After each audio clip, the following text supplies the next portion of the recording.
Terima kasih Anda masih di Rosi. Saya masih bersama staf khusus Dewan Pengarah BPIP, Romo Moko atau yang dikenal dengan Dr. Haryat Moko. Romo, masih ketika Romo banyak menulis tentang etika politik dan mengajar juga tentang etika di UI, di PTIK, di Sanata Dharma. Pertanyaan saya adalah sebenarnya dalam politik, apa memang masih ada etika? Nah, kalau kita memahami etika politik ya, etika politik sebagai hidup baik bersama dan untuk orang lain dalam rangka memperluas lingkup kebebasan dan membangun institusi-institusi yang lebih adil, etika politik masih relevan. Jadi etika politik jangan hanya disamakan dengan etiket. Etiket itu ungkapan rasa hormat terhadap orang lain. Tetapi tidak menjawab mengenai masalah siapa dirugikan, siapa diuntungkan. Tidak menjawab masalah nilai-nilai apa yang saya perjuangkan. Batas-batas tanggung jawab saya apa. Konsekuensi bagi masyarakat banyak apa. Itu etiket tidak berpikirkan. Ini etika politik. Ya. Jadi etika politik itu berbeda dengan hukum. Saya ingin membuat sebuah menceritakan sebuah anekdot, sedikit anekdot ya.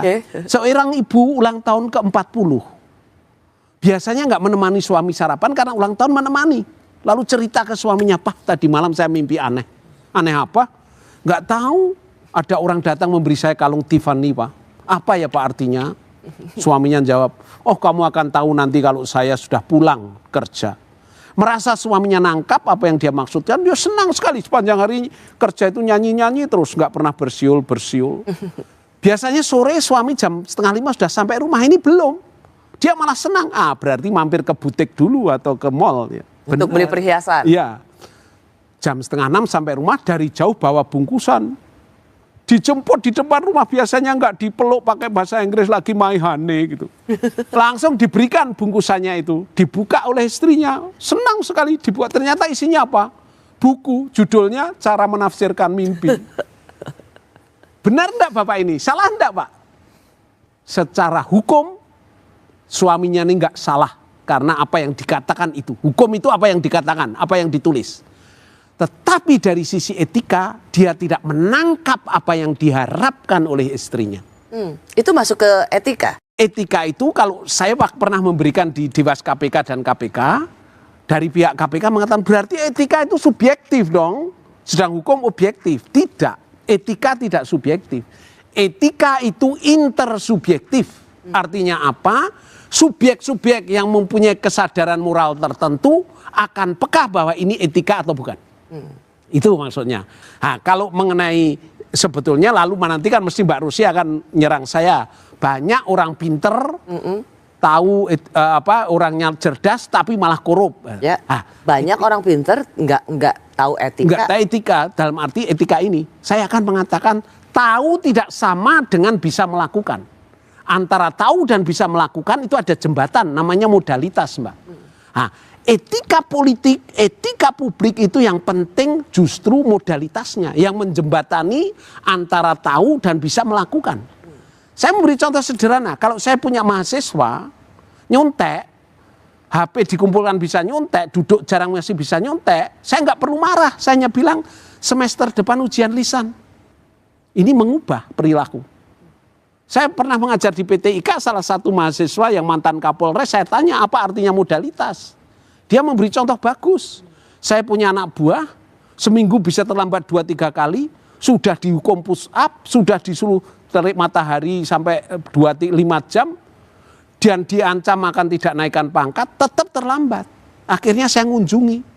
Ternyata rumahnya jauh. Kalau berangkat tuh naik angkot, ngantar anaknya dulu ke SD, dari SD anaknya ganti angkot, ya tentu terlambat.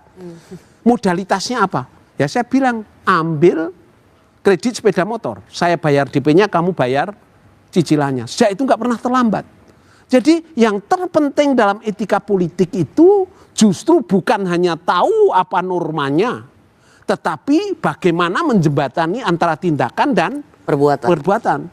Salah satu contoh, e-budgeting itu adalah modalitas yang dilakukan Ahok waktu menjadi gubernur itu ada e-budgeting sehingga orang bisa, memang masih ada korupsi tetapi minimal orang bisa melacak kalau dengan cara itu. Jadi kita sering merasa kalau seakan-akan kalau tahu sama dengan bisa melakukan. Padahal yang penting justru bagaimana menjembatani antara tahu dan bisa melakukan. Jadi sebenarnya persepsi soal matahari kembar dalam kepemimpinan nasional ini bisa dihentikan kalau paham etik.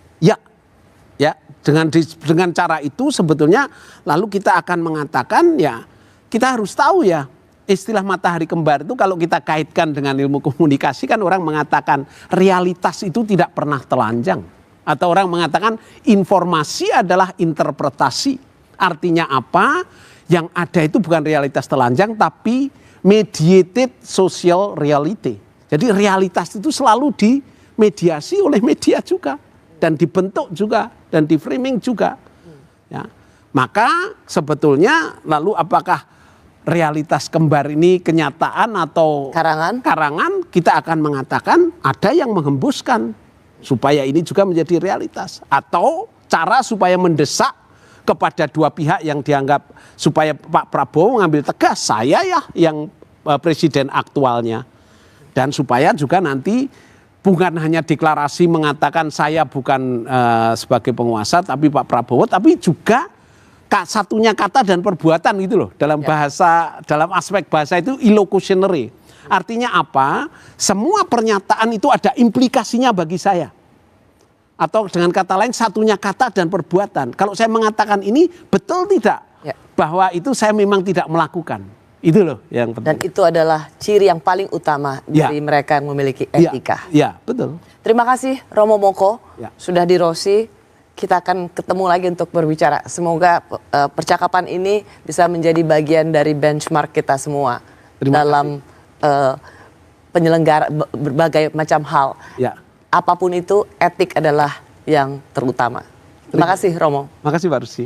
Terima kasih juga bagi Anda yang sudah menyaksikan Rosi. Kita jumpa lagi Kamis depan. Tetaplah di Kompas TV, independen terpercaya.